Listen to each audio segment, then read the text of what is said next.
যারা রোগ শোকে একেবারে জর্জরিত, নানানভাবে ব্যতিব্যস্ত হয়ে রয়েছেন আপনার ডিজিজ নিয়ে, তাদের জন্য বলবো যে রথযাত্রাটাকে কাজে লাগান।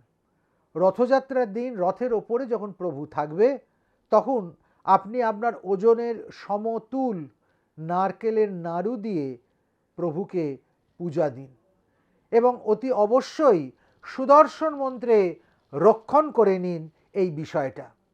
পুরো ব্যাপারটা আপনি ব্রহ্মময়ী কালীবাড়ির রথযাত্রার সঙ্গে যুক্ত হয়ে গেলে বা বেলা ৩টের সময় ব্রহ্মময়ী কালীবাড়ি প্রাঙ্গণে আসলে নিজের চোখে তা প্রত্যক্ষ করতে পারবেন।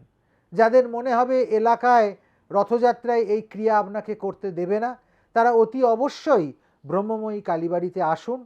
এখানে বিভিন্ন তান্ত্রিকী উপায়ে রথযাত্রাকে মানব জীবনের অগ্রগতির কাজে লাগানো হয় এবং এই নিজ ওজনের সমতুল নাড়ু অর্পণ করে নিজে হাতে সেই নাড়ুগুলো ভক্তদের মধ্যে বিতরণ করুন। দেখুন আপনার মনোবাঞ্ছা পূর্ণ হবে হবে হবে।